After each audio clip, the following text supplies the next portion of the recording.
Assalamualaikum warahmatullahi wabarakatuh. Waalaikumsalam warahmatullahi wabarakatuh.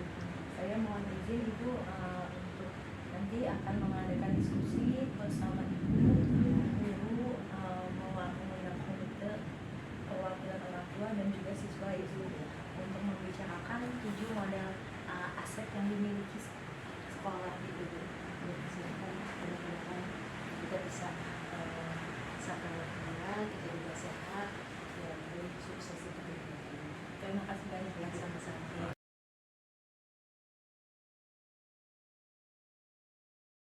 Pendekatan berbasis aset. Jadi sekarang Ibu akan menjelaskan di dalam sekolah itu ada 7 modal dasar yang kita miliki, ya. Nah, modalnya itu kita sebut dengan berbasis aset. Apa aja modalnya? Diperhatikan.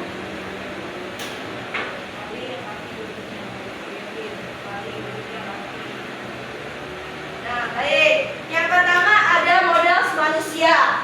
Modal manusia itu siapa aja? Semua yang ada di sekolah. Coba siapa aja yang bisa nyebutin di sekolah? Ada siapa saja? Angkat tangan. Ayo, Wati. Ada murid, betul. Ada siapa lagi? Ada guru. Ada guru. Siapa lagi?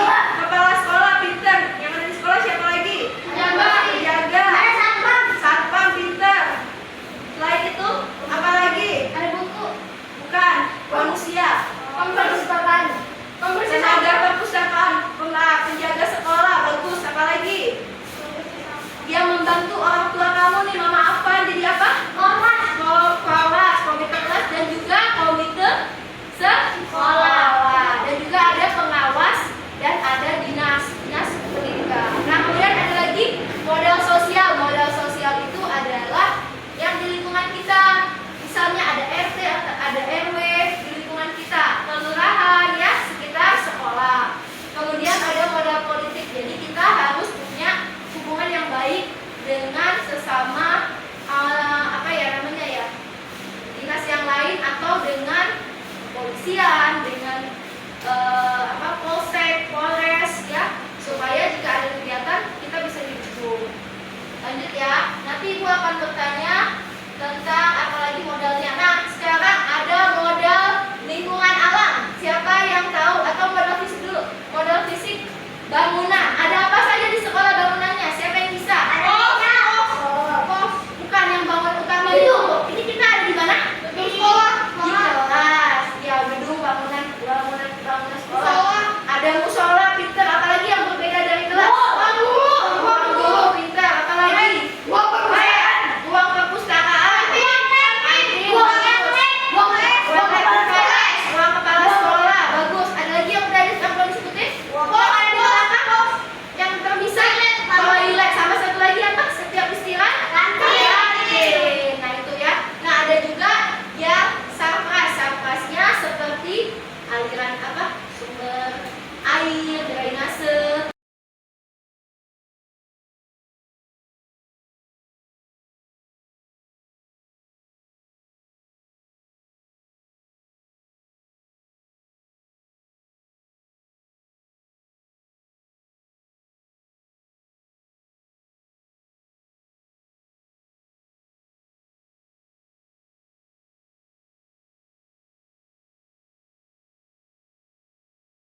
Bismillahirrahmanirrahim.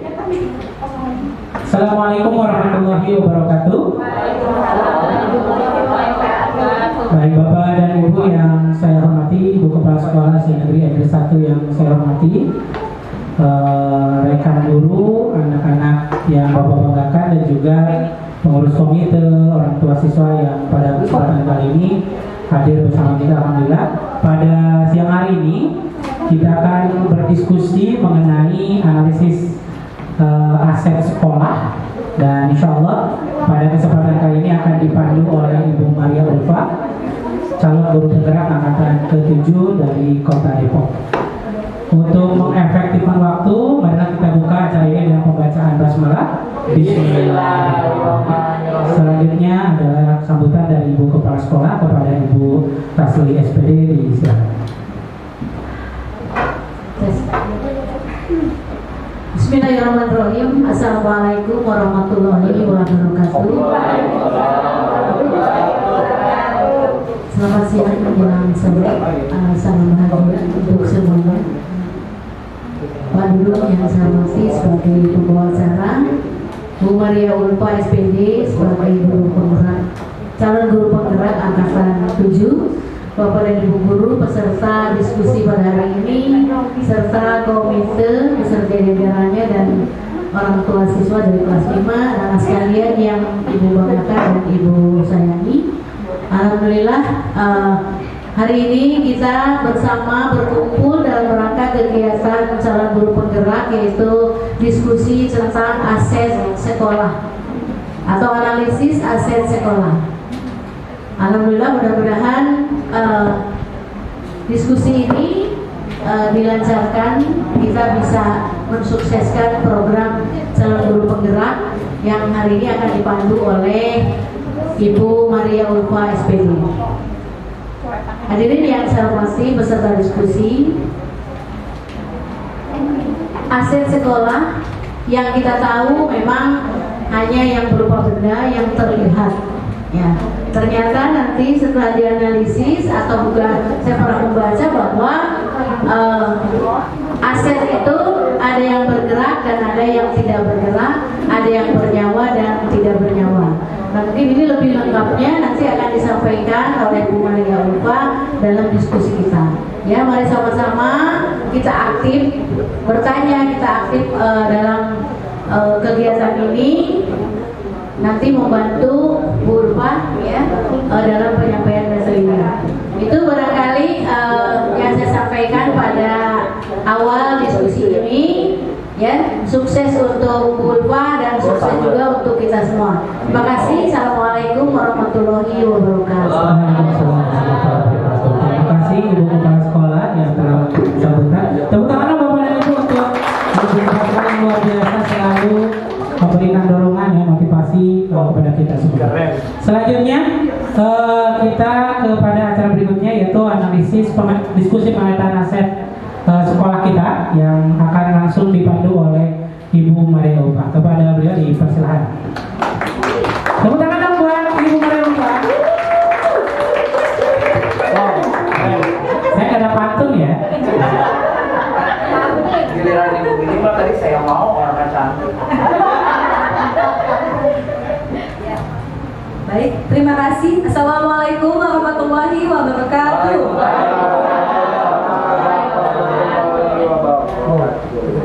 Terima kasih saya ucapkan kepada Bapak Ibu Guru SDN Anjelim 1, kepada orang tua wali murid, komite, dan juga tokoh masyarakat yang bisa hadir. Kemudian anak-anakku semua, anak-anak kelas 5A, anak-anak kelas 5B dan kelas 5C yang Ibu cintai dan Ibu banggakan. Terima kasih atas kehadirannya hari ini. Saya di sini dalam rangka untuk melakukan salah satu tugas dalam pendidikan guru penggerak yang ada dari Kementerian Pendidikan dan Kebudayaan.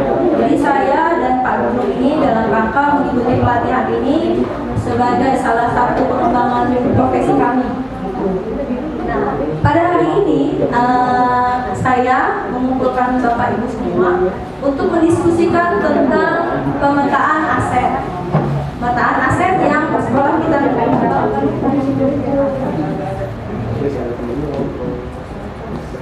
Pada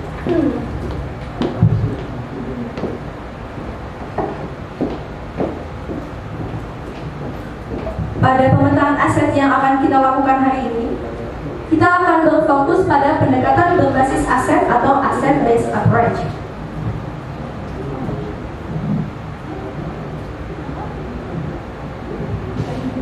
Sebelumnya, mungkin Bapak Ibu sudah tahu sebelumnya ya, bahwa sekolah kita ini adalah salah satu sekolah negeri yang berada di Kota Depok, di bawah pemerintah Kota Depok.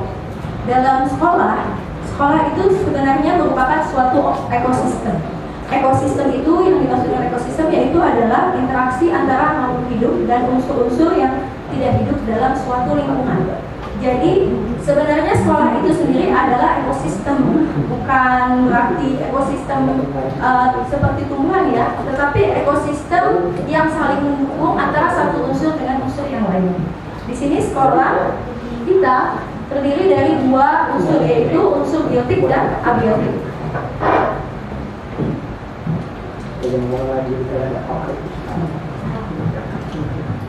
Unsur biotik adalah lebih kepada unsur sumber dayanya.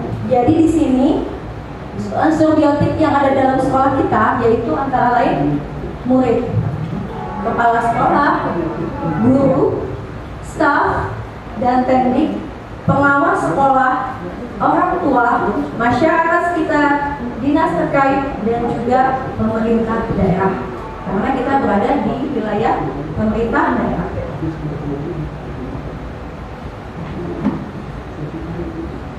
Sedangkan faktor abiotik yang ada di sekolah kita yaitu antara lain keuangan, sarana dan prasarana, serta lingkungan alam. Jadi faktor abiotik lebih ke faktor yang sifatnya bukan sumber daya manusianya, tetapi unsur-unsur yang berkaitan tapi yang bukan berkaitan langsung dengan makhluk hidup.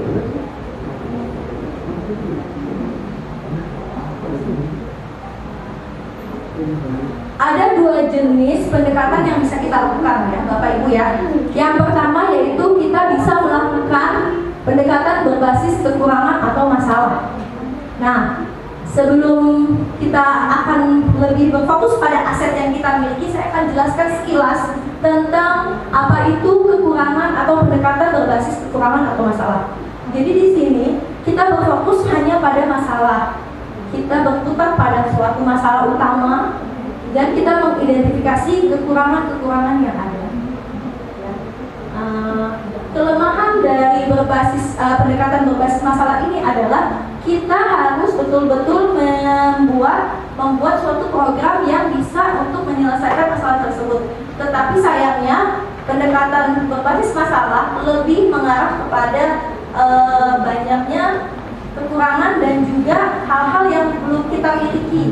Maka dari itu tidak bisa kita meningkatkan potensi yang sudah ada. Nah, maka yang akan kita lebih fokuskan pada saat ini, pada diskusi kita kali ini yaitu adalah berbasis pada aset atau kekuatan.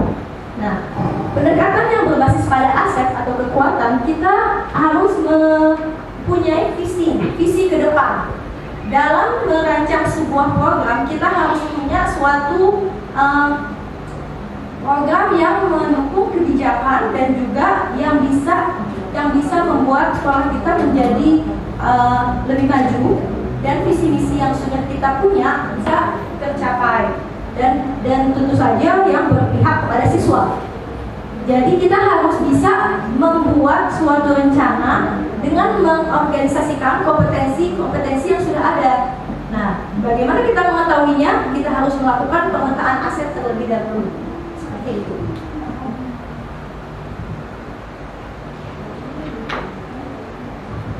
Jadi pendekatan berbasis aset atau asset based approach adalah pendekatan mengenali hal-hal yang positif dalam kehidupan dengan menggunakan kekuatan sebagai tumpuan berpikir. Kita diajak untuk memusatkan perhatian pada apa yang berjalan dengan baik, yang menjadi inspirasi dan yang menjadi kekuatan ataupun potensi yang positif. Jadi dibandingkan dengan pendekatan berbasis masalah, pendekatan ini adalah pendekatan yang paling tepat kita gunakan di sekolah untuk melakukan perbaikan juga melakukan suatu regenerasi atau revolusi yang baik untuk kemajuan sekolah kita. Sebelum saya lanjut ke dalam diskusi, saya akan menjelaskan sekilas tentang aset apa saja, aset utama atau modal utama yang sudah kita miliki.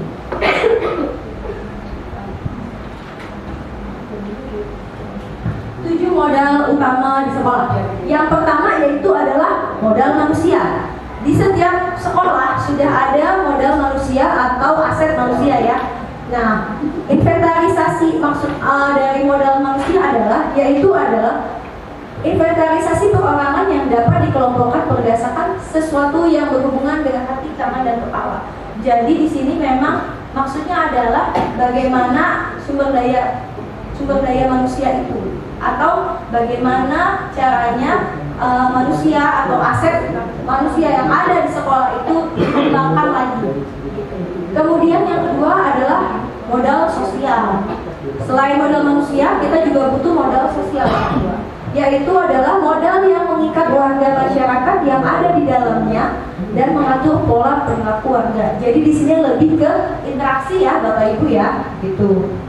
Dan yang ketiga, modal politik. Modal politik yaitu adalah kemampuan kelompok untuk mempengaruhi distribusi sumber daya di dalam unit sosial yang berhubungan dengan kekuasaan dan kebijakan. Jadi di sini selain kita berinteraksi dengan sesama lingkungan yang ada di sekitar, kita juga harus memiliki hubungan yang baik dengan pemerintah ataupun dengan atasan atau pihak yang berada di atas kita, dinas terkait, supaya ketika kita melakukan suatu kebijakan, kita akan lebih mudah mendapatkan hubungan seperti itu. Dan kedepannya kita juga bisa berkolaborasi dengan dinas atau pihak terkait yang lain.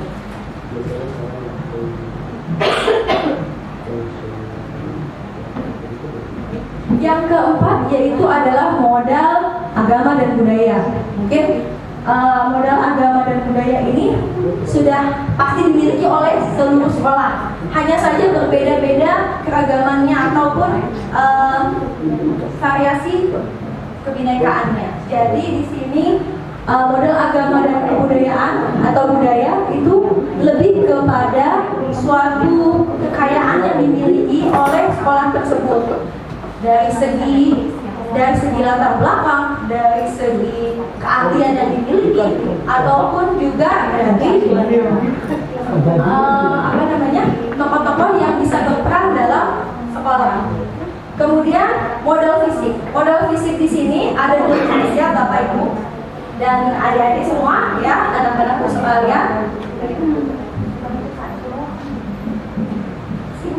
Jadi modal fisik di sini ada bangunan dan infrastruktur atau sarkas. Jadi bukan hanya bangunan, tapi juga sarana dan prasarananya, seperti halaman, kemudian lapangan sekolah gitu. Jadi selain bangunannya, kita juga memiliki beberapa fasilitas lain di sekitar sekolah, dan itu saling mendukung satu sama lain.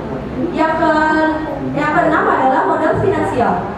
Mohon maaf, modal lingkungan alam dahulu ya. Modal lingkungan alam. Modal lingkungan alam itu lebih kepada kita melihat potensi yang belum diolah, yang kita miliki, dan mempunyai nilai ekonomi yang tinggi dalam upaya pelestarian alam. Jadi di sini kita bisa mengeksploitasi lagi apa nih yang ada di sekolah kita yang belum teroptimalisasi gitu. Kita bisa pakai nih yang mana yang kita bisa lebih tingkatkan, yang bisa untuk membuat siswa kita lebih berhasil dalam pembelajaran. Dan yang terakhir adalah modal finansial. Modal finansial itu yaitu lebih ke dukungan keuangan, ya. Tapi walaupun di sini disebutkan dukungan keuangan, selain mungkin kita pasti punya dana BOS ya sebagai sekolah negeri, kita pasti mendapat bantuan dana BOS. Kita juga memiliki yang namanya entrepreneur. Jadi di dalam modal finansial ini kita juga bisa membuat siswa-siswi kita supaya bisa membuat suatu gebrakan ya, yang sifatnya bisa untuk meningkatkan kewirausahaan atau entrepreneurship-nya siswa. Jadi life skill di modal finansial ini kita tidak hanya berfokus pada keuangan, tapi kita juga bisa bagaimana mengajari siswa-siswi kita kita untuk bisa mengetahui bagaimana sih sebenarnya marketing atau pemasaran, bagaimana supaya sekolah selain mendapat siswa, selain mendapat pembelajaran, juga mempunyai keahlian lain yang nantinya bisa diterapkan di masa yang akan datang. Baik, sekian pemaparan dari saya. Setelah ini kita akan mulai diskusi ya Bapak Ibu tentang aset sekolah dan strategi yang akan kita lakukan ke depan seperti apa rencananya yang kira-kira sesuai dengan analisis aset sekolah kita. Baik, kembalikan ke Esi, silakan Pak. Baik, tepuk tangan dong Bang Dhani untuk Bu Mario Pak ya. Baik, pergi ke pasar membeli keset. Pulangnya mampir beli terigu. Kita diskusi pemetaan aset agar sekolah kita semakin maju. Ya. 50.000. Baik, Bapak dan Ibu, selanjutnya adalah kita akan diskusi terkait dengan identifikasi aset sekolah kita ya, SD Negeri Emirat 1. Nanti udah ada ya, Bapak ya. Nah, dari kita fokusnya kepada 7 modal ya, Bapak ya. Nanti akan langsung dipandu oleh Bapak. Apa saja yang silakan nanti mungkin bisa interaktif ya. Anak-anak juga silakan sampaikan apa sepengetahuannya. Silakan Bapak. Ya, terima kasih Pak Dudung. Baik, akan saya lanjutkan ya Ayah Bunda, Bapak Ibu guru dan anak-anakku sekalian. Baik, yang pertama kita langsung masuk ke aset modal manusia. Apakah Bapak Ibu bisa membantu saya untuk kita menganalisis apa saja sih modal manusia yang ada di sekolah kita? Silakan Bapak Ibu, ada yang ingin bicara silakan. Modal apa Bu? Kira-kira dari orang tua murid atau dari pihak orang tua murid begini apa kira-kira kelebihan yang kita miliki? Nah ini dari anak-anak nih. Oh ya silakan. Siapa? Ada Ayah Bunda. Ayah Bunda. Ya silakan. Dibuka Buka aja maskernya. Ya, apa ya? Ayo, siapa namanya? Kelas? Nama saya?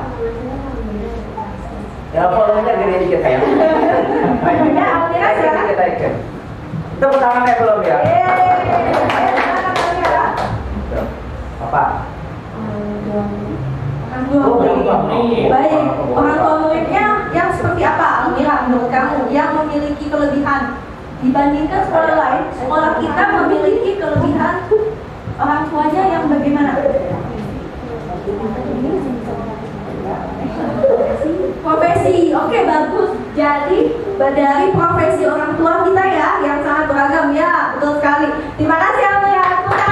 Ya, hebat, terima kasih. Silakan Bu dicatat oleh Ibu Indah. Ada lagi kah dari Bapak Ibu mungkin mau memberikan masukan? Bu, silakan.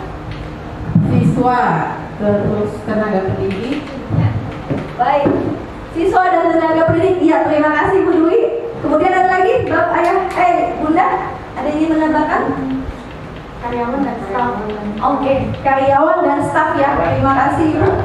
Karyawan dan staf. Baik, tenaga pendidik dan karyawan dan staf. Karena karyawan dan staf kita sudah punya khusus ya, Bapak Ibu, staf khusus yang membidangi TU dan yang mengurus tentang pembiayaan ya, khusus menangani tentang pos. Jadi sebenarnya alhamdulillah kita saat ini punya 2 TU yang satu operator ya, satu TU yang sudah masing-masing gitu dan sangat membantu sekali kami dalam segala hal ya di sekolah supaya mempercepat dan juga pastinya kita jadi lebih aktif ya dalam administrasi.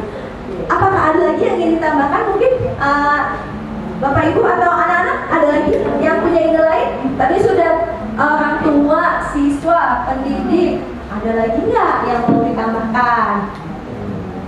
Ada? Ada yang dari manusia. Tadi kan Ibu menyebutkan contohnya juga ada yang dari luar. Kira-kira ada? Apa?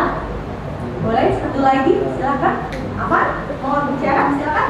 Boleh pakai mic-nya diambil. Gak apa-apa, silakan. Ya, ayo. Ya udah nggak apa-apa, lupa. Ada lagi? Gak ada? Tadi ada tentang guru, pendidik atau teknik ya, kemudian juga orang tua. Apalagi kira-kira ya yang ada di sekolah kita. Iya silakan.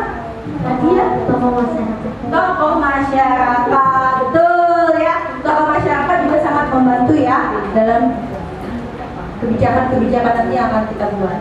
Lanjut, kita akan masuk ke model kedua, yaitu sosial. Apakah mama-mama bisa membantu? Kira-kira apa ya modal sosial yang sudah kita miliki?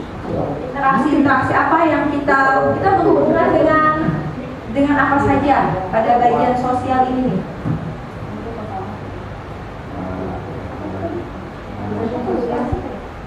Kalau lingkungan sekitar, Bu, termasuk RT RW itu maksudnya ke lingkungan sosial? Iya, betul. Komunitas sekitar. Komunitas yang ada di sekitar. Komunitas sekolah tadi. Maksudnya jadi komunitas sekolah itu? Iya, siapa Kak? Iya, termasuk kalau RT RW gitu, kelurahan, itu maksudnya ke sosial atau ke mana ya, Bu? Sosial ya? Betul, ya. Oke, makasih Bu. Terima kasih Pak Budin. Ya, jadi yang kedua misalnya pengurus dan bagian dari struktur organisasi pemerintahan kita yang paling kecil RT dan RW ya. Karena kita dalam melakukan kegiatan juga harus memberitahu atau mensosialisasikan ya Pak kepada lingkungan kita supaya didukung. Karena tanpa adanya kerjasama yang baik, sekolah juga akan sulit ya untuk bergerak melakukan perubahan. Selain itu, apalagi komunitas yang lain mungkin Bu Eli mungkin mau memberi masukan?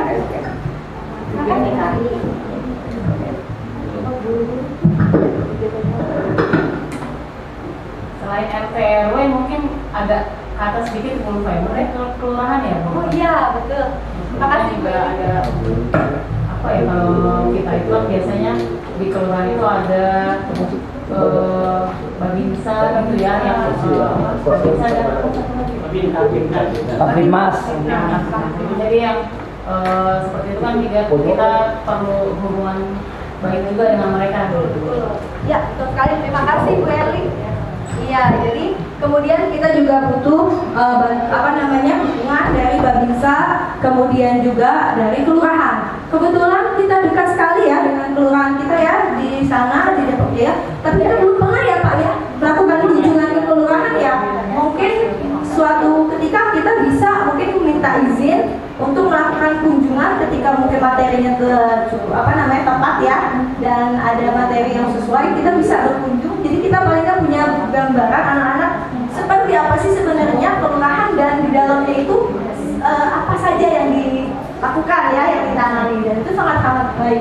Kemudian apakah ada lagi cukup komunitas-komunitas lain mungkin yang ada di sekolah kita yang bisa membantu dalam mewujudkan visi misi sekolah kita? Apa ya? UMKM. Iya betul sekali Bu Dwi. Jadi UMKM yang ada di sekolah kita itu kebetulan banyak sekali orang tua yang punya usaha ya, ibu bunda ya. Ya jadi alhamdulillah ya sangat-sangat bersinergi dengan kita ya. Jadi mereka itu juga bisa menjadi salah satu nanti ketika kita ada kegiatan guru tamu bisa menjelaskan. Mungkin kalau misalkan setiap orang bisa saja mempunyai punya kegiatan atau punya aktivitas ekonomi yang bisa dilakukan untuk menambah pendapatan ya kan, untuk mensejahterakan keluarga dan anak-anak juga mungkin jadi termotivasi ya nanti Bunda. Oke, baik. Selanjutnya di bidang politik apa kira-kira ya ayah Bunda atau Bunda dan Bapak Ibu guru? Juga di sini banyak guru-guru yang terlibat dalam kepengurusan PGRI. Itu merupakan modal dasar dari mengembangkan sekolah. Ya, terima kasih Rahma. Betul sekali ya. Mungkin untuk bunda-bunda dan anak-anak. Jadi guru itu punya organisasi profesi. Namanya adalah PGRI, Persatuan Guru Republik Indonesia. Seluruh guru adalah anggota PGRI. Ya, jadi otomatis pasti jadi anggota. Dan PGRI itu setiap tahun pasti memiliki kegiatan-kegiatan ya kompetensi guru ya, dan untuk memajukan kesejahteraan guru pastinya. Jadi sekolah kita tuh ada Pak Dudung, ini pengurus PGRI, Pak Habudin, Pak Fahri, Bu Rahma, banyak sekali yang lulus, dan juga Ibu Kepala Sekolah juga bendahara. Jadi semua itu terlibat dalam organisasi PGRI. Apakah ada lagi mungkin yang pernah? Selain itu juga ada organisasi lain seperti hubungan sekolah dengan komite ya. Oh iya betul. Hubungan sekolah dengan komite, hubungan kita alhamdulillah hubungannya baik ya, Bunda. Jadi kita tuh selalu bersinergi jika ada apa-apa. Puskesmas betul. Oh betul. Oh iya baik, komunitas sekolah. Puskesmas boleh. Jadi puskesmas itu kita sangat butuh untuk ketika ada hal-hal yang berkaitan, apalagi kemarin pada saat COVID ya, Bunda, sangat-sangat kebetulan saya satgas COVID, belum lagi masih COVID ya, dapat tugas. Iya, jadi saya yang bagian data yang kena swab itu ya, Bapak juga pernah ya. jadi saya paling, boleh saya jangan disuruh ikut gitu ya, saya paling dihindari saya. Data saya, jangan ngajuin nama-namanya. yang ditanyain hasilnya. Tapi kan satuan tugas ya. Iya betul. Tapi sepertinya alhamdulillah sudah berlalu ya Pak. Alhamdulillah. Baik. Apakah ada lagi yang ditambahkan Bunda? Polsek. Baik. Polsek kan kenapa kita ya? Perizinan listrik dan teknologi itu kan polsek. Kalau politik lebih ke kepolisian ya, keamanan ya. Baik, terima kasih Bunda. Ya, Mama. Ya, oke. Lebih dekat Polres. Cuma kita memang belum Polres. Polresnya di Mampang, kalau Polresnya di sini. Polres. Jadi Polresnya Margonda ya, dekat ke Margonda. Sudah, baik, kita akan lanjut ke keempat, modal keempat, silakan Bunda. Boleh diturun Pak. Saya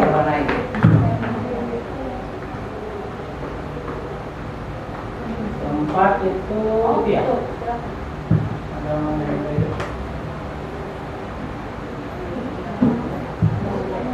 Yang keempat adalah modal agama dan budaya. Baik, di sekolah kita semua ada ya. Jadi kita memiliki keragaman baik dari segi agama. Kita punya mayoritas mungkin beragama Muslim, siswa beragama Muslim, tapi kita juga ada siswa yang beragama non Muslim. Dan kita hidup tetap berdampingan. Alhamdulillah kita juga punya pendamping khusus untuk siswa yang non Muslim. Jadi semua terlayani ya, ayah bunda ya. Cuma sebentar lagi akan pensiun beliau. Nah itu harus dipikirkan juga tuh seperti apa ya. Mungkin biasanya kerjasama dengan pihak gereja ya. Biasanya seperti itu. Tapi memang alangkah baiknya memang jika ada. Jadi semua siswa terlayani dengan baik. Nah di bagian atau di modal agama budaya apa saja kira-kira modal yang sudah kita miliki ya Bunda atau Bapak Ibu? Anak-anak ada yang mau menyebutkan di agama dan budaya kira-kira apa? Silakan. Kira-kira agama nih, agamannya di kelas kamu seperti apa, teman-temannya apakah semuanya itu siswanya bagaimana? Siswa yang beragam dalam aksi agama nih. Ya, boleh. Ada, silakan. Ya. Ini keragaman. Gak apa-apa, kalau ini juga tidak apa, yuk silakan. Ya, iya apa? Main seru-seruan. Gak apa-apa, aku jadi nggak jadi. Atau mau bersamaan, silakan. Boleh, ya. Mau ini ada yang mau Kak Naya, Almira, ya. Mau komentar, mau kasih saran? Ya silakan. Mau kasih pendapat? Pentas keragaman budaya. Oh, kita pernah melakukan pentas keragaman budaya. Betul, ya. Kita pernah melakukan pentas budaya pada saat itu ya. Jadi pada saat itu kita semua tampil ya, semua kelas ya. Insya Allah mudah-mudahan ada lagi ya. Mau diadain lagi nggak? Mau nggak? Mau. Kan kita masih 1 tahun lagi, masih bisa tahun depan ya. Bun, mau lagi Bun, ayo Bun.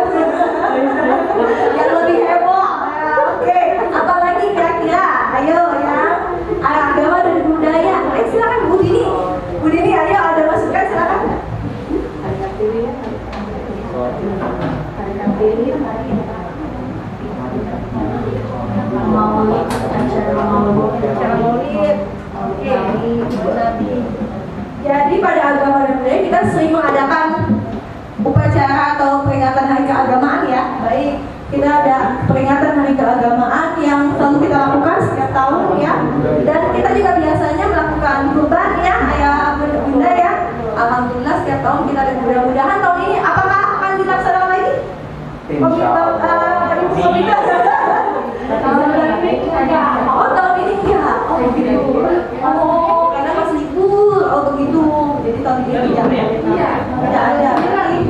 Berarti tidak ada perayaan Idul Adha. Baik, yang paling dekat itu ya. Kemudian yang terakhir mungkin kalau lebih ke agama budaya untuk pengembangannya apa ya Pak? Berarti kan sebenarnya ini kan harus kekuatannya ya. Kekuatan kita itu kalau mohon maaf ya, kalau misalkan di sekolah-sekolah yang homogen kayak sekolah Kristen, ada sekolah SDIT atau MI, itu kan seragam untuk satu agama. Nah kita itu kelebihan kita sebagai sekolah negeri itu ragam, kondisi agama daripada peserta didik yang beragam gitu. Dan ini bisa jadi kekuatan untuk membangun menciptakan iklim kebinekaan lah ya, karena kita kan persatuan. Jadi mereka tidak hanya berkonsep tapi juga melaksanakan bagaimana menghargai toleransi gitu. Jadi keragaman agama dan budaya dari siswa. Keragaman suku bangsa juga bisa ya. Keragaman agama dan budaya. Agama, suku dan budaya dari berbagai yang dari murid ya, di latar belakang berbeda. Atau masih ada yang dari itu ada ya, itu ya. Sekolah kita ada. Udah lulus ya, ada yang terakhir ya. Ada ya. Baik, jadi ya saat ini kita juga masih banyak ya keragaman karena memang Depok ini termasuk apa ya, wilayah yang dari Jakarta, dari Bogor ya. Jadi kita tuh memang campur-campur ini di dalam kota Depok ini suku bangsanya. Kemudian dari modal fisik, nah ini mungkin banyak yang mau memberikan masukan kira-kira apa saja ya yang kita sudah miliki tapi mungkin belum bisa optimal. Silakan Bunda. Kantin. Artinya seperti apa, Mak? Yang mau diminum? Ada. Artinya udah ada. Kira-kira apa yang kita sudah punya kantin? Cuma untuk operasionalnya atau pengadaan barangnya belum maksimal. Udah sehat belum? Udah sehat belum? Makanannya belum ini ya. Belum sehat. Itu ya, Kang ya. Oh iya. Masih harus lebih ini ya, evaluasi lagi ya. Terima kasih Bunda masukannya. Iya betul sekali ya, kita sudah punya kantin yang bagus, hanya tinggal kita bagaimana apa sih namanya ya, operasionalnya ya belum optimal, harus misalnya ada nanti lebih disusun menunya biar setiap kantin yang sehat dan ragam ya. Karena saya aja sampai membuat peraturan makan mie hanya boleh seminggu sekali. Ya anak-anak saya lihatin makan mie terus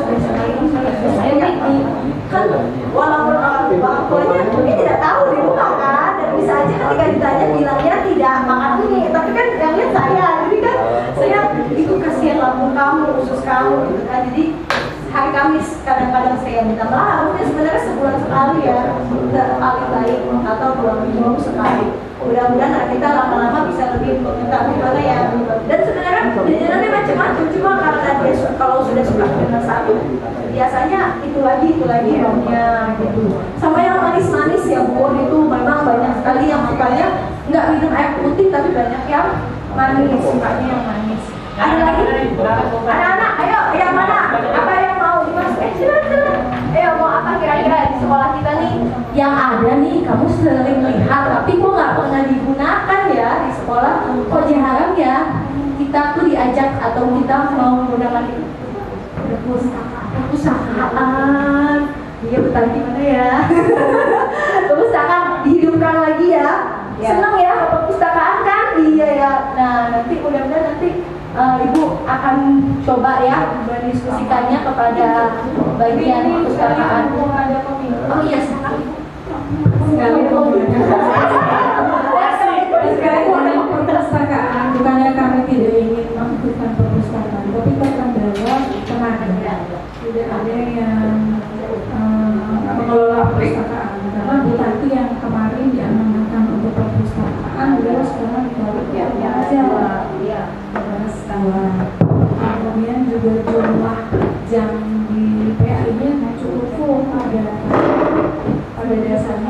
pasien anggaran 1 itu butuh guru, kekuatan guru. Nah, sampai hari ini kami belum mendapatkan pasokan guru dari dinas pendidikan. Pasokan.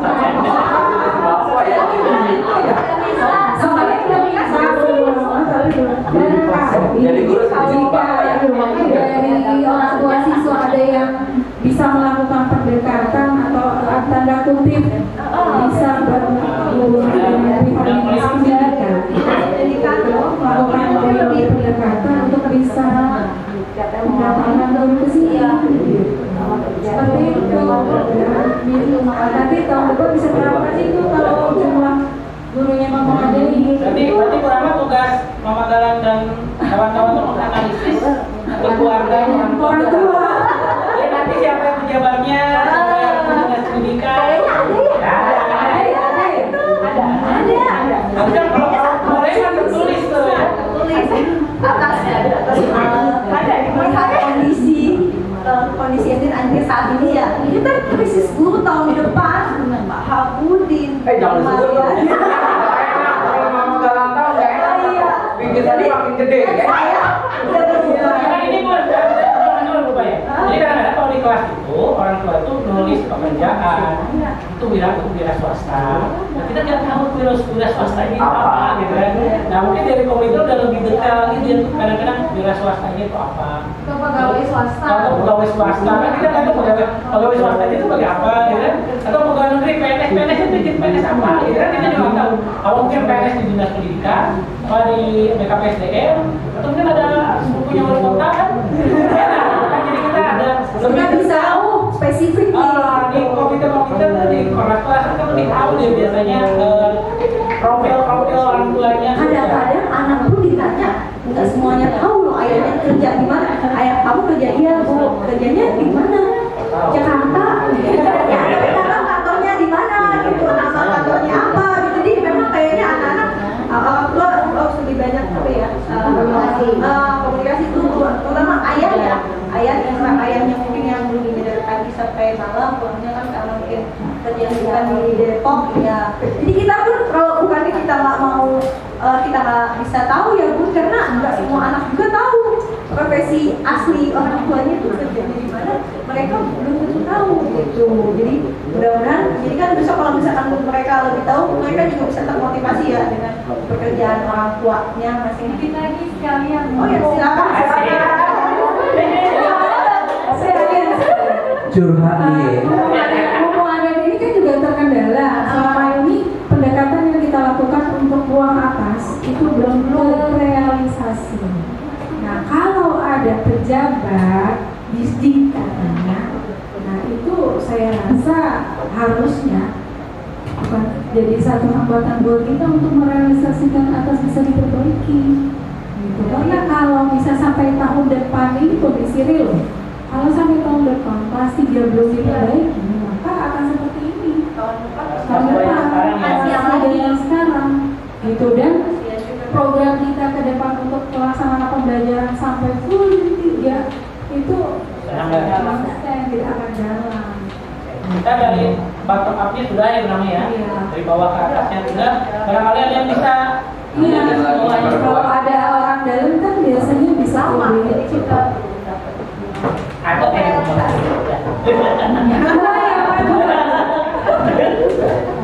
Jadi ada pesan sponsor ini loh ya. Jadi kebetulan lagi ngomongin tentang apa tadi kondisi ruangan, berarti ruang kelas apa namanya Pak?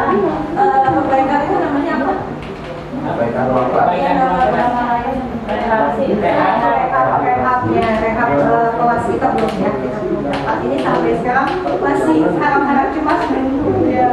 Oke baik. Kemudian yang terakhir adalah lingkungan alam. Sudah kedua lagi ya. Rehab ruang kelas. Baik. Kemudian lingkungan alam. Adakah yang mau masih masuk? Ayo anak-anak saya. Siapa yang mau? Ini sekolah kita di sekitar sini ada apa saja? Silakan disebutin. Ayo tanya. Ayo. Ini boleh ya. Yang belum boleh. Boleh juga. Ayo siapa? Ayo dong, lu pengen dengar deh suaranya. Ayo, apa yang ada di deket kita nih? Ada sekitar kita ada apa? Kita posisinya di mana ini? Sekolah kita apakah posisinya susah biologis kita di sampah ya kan? Kira apa? Kita terletak di mana nih? Kamu lihat Di sekolah kita ada apa aja? sekolah kita, nah di kan? Di depan ada apa? Ada pasar. Oke, bagus. Terima kasih. Siapa? Iya, iya. Oh, iya. Diana. Ayo, sana ya. Belum. Ayo, silakan. Saya kan. Iya. Oper berarti. Yang kamu lihat, yang kamu tahu. Iya. Jalan raya. Jalan raya. Jalanannya luas kan? Luas ya. Ada kambu-kambunya. Depan sekolah kita sudah ada ya. Berarti aman ya sekolah kita buat nyebrang. Ayo, apa? Ada lagi? Ayo, silakan. Taman dekat Rame, taman Rame, betul. Ada lagi taman yang ke bawah. Mawar, ya betul. Ada taman ya. Dulu suka kita jalan ke sana, tidak lama nggak ke sana ya. Iya. Kita aktivitas yang berbeda ya. Olahraganya kita ke ruangan Rame. Ada lagi? Iya. Danau Lio, udah terkenal banget ya Danau Lio ya. Cuma sayangnya memang airnya sudah sangat kotor, tercemar. Bunda, ada mau ditambahin nggak yang lingkungan? Silakan, satu aja. Yang belum disebut, Puskesmas, wah Bu Indah, apalagi daerah sekitar ini pun. Mungkin depan belakang ada ini. Tadi udah ada lebih penampakan alam juga boleh. Kita tidak ada gunung ya. Kita jauh ya. Saya jauh boleh. Itu aja kalau kita memang masjid hadirin alam lebih ke alam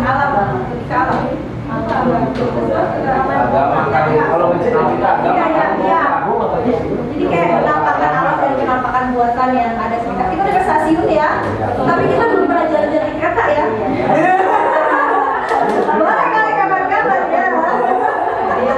Ayo kita ke sama komite dan orang tua. Woi, amin. Stasiun Bu Indah. Tadi ada juga toko-toko pasar ya, dan pasar. Oke. Jadi fasilitas sebenarnya tuh emang deket banget. Jadi saya tuh ketika penempatan di sini, alhamdulillah stasiun deket. Saya pengen ke stasiun dari soalnya kan saya nggak tahu daerah sini ya. Jadi dulu pas awal-awal aja saya tahu cuma stasiun, sekolah stasiun. Nggak tahu kesana. Yang terakhir adalah finansial. Ya finansial. Mungkin Bu ada silakan boleh ya yang sudah kita miliki aset kita finansial keuangan yang ada bisa kita ya bisa kira-kira kita dananya dari mana aja? Donasi ya, donasi sekolah ya, iya betul. Ya Bunda kita punya donasi ya, yang buat kita bisa buat apa ya? Buat membantu lah kelancaran operasional ya Kang ya. Termasuk komite masuk nggak itu? Komite dana komite. Namanya Swadaya. Namanya adalah Swadaya Orang Tua Siswa. Iya. Betul. Karena kalau tanpa adanya itu kita nggak bisa jalan ekskul ya. Terima kasih banget itu Bunda di sekolah kami. Dan saya pernah lagi diskusi sama teman-teman saya itu nggak semua loh sekolah ada swadayanya. Ada yang orang tuanya sulit bisa membuat swadaya. Jadi kita alhamdulillah banget orang tua di sini sama-sama kooperatif ya. Jadi membantu sekali alhamdulillah. Oke, tepuk tangan dulu dong buat orang tua ini. Hebat. Ada Bunda. Satu lagi mungkin yang belum ditulis. Dana bos. Ya betul, boleh dana bos. Ya. Baik. Nah, selesai ada 7 modal yang sudah kita setting, sudah kita analisis. Sebenarnya mungkin masih banyak lagi yang lain, tapi baru ini yang bisa saya petakan. Nah, strategi pemanfaatannya di sini saya akan berfokus ke lingkungan, kayak Bunda. Nah, coba kita lihat lingkungan ya, lingkungan alam. Nah, baik. Sebenarnya lingkungan alam itu tidak hanya yang harus ada di luar sekolah, Tapi yang ada di dalam sekolah kita pun kayak tanah. Nah, taman sekolah kita tuh ada loh. Dan itu kebetulan dulu pernah ada, tapi berhenti. Apa tuh? Hidroponik, betul Pak Dudung. Kita waktu itu pernah jalan hidroponik ya, pas COVID tidak dilanjutkan, tidak terawat, hancur dan habis ya.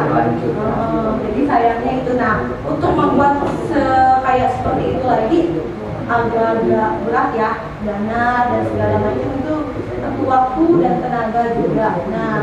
Nah saya punya program rencana ke depan. Saya ingin menghidupkan siswa tidak sampai ke sana ke hidroponik, tapi yang dasarnya dulu deh, mempelajari apotek hidup. Jadi saya ingin membuat anak-anak lebih mengenal tentang apotek hidup, cara menanam, dan juga bagaimana mengetahui merawat dan mengetahui apa saja manfaatnya.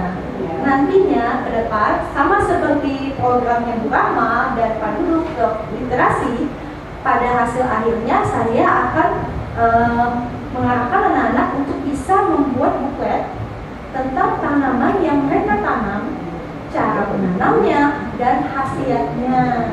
Ke depan mudah-mudahan mereka punya jiwa apa ya, kayak punya pemahaman dan juga punya pengalaman ketika nanti dewasa. Mereka paling tidak tahu apa itu. Soalnya kalau kita lagi perjisa nih, pasti ada aja anak yang nggak tahu ini baunya apa. Pada saat cium ya kan ya, itu seperti apa sih yang agak-agak susah ditebak itu biasanya kayak apa ya? Bangle, jarang tuh, kencur juga jarang ya kan ya. Mungkin tahu rasanya tapi nggak tahu namanya. Mungkin bisa atau membedakan antara jahe sama laos ya kan, kita nggak tahu bedanya. Ya mungkin seperti itu. Apakah kira-kira bisa nggak ya? Kira-kira setelah kita kalau saya mau mulai membuat seperti itu, mungkin nanti dari pakai polybag aja. Nggak usah yang susah, kita pakai bahannya yaitu di tempatnya di ujung itu, di pojok yang depan musola tadinya tempat hidroponik. Jadi kita nggak mengganggu banyak ya. Ini juga saya coba dulu susun programnya supaya anak-anak bisa apa ya namanya ya, semua pendekatan. Kita mulai dari kelas ini dulu lah ya, buat awalan. Kita lihat nih sebulan ini nanti apakah hasilnya bagus, anak-anak juga kita lihat bagaimana ya, supaya kayak kalian gini. Kalau tanaman hias ya, kadang-kadang lupaan dirawat, dia bilang habis ya sayang gitu. Tapi kalau apotek hidup, ya mudah-mudahan sih nggak hilang ya. Bagi kalau kita tulis namanya, kasih masing-masing. Bisa juga di belakang sih, di belakang juga ada tapi tidak terlalu besar di lahannya. Jadi saya rencananya mau seperti itu. Mudah-mudahan nanti anak-anak kira-kira kalau misalkan kita belajar tanam apotek hidup, mau nggak? Apotek hidup itu apa? Adik tahu nggak? Tanaman apa sih apotek hidup? Tahu tidak? Oh ternyata belum tahu. Jadi harus dijelaskan ya. Apotek hidup itu tanaman-tanaman obat-obatan seperti jahe, kunyit, ya, kumis kucing, itu yang banyak banget.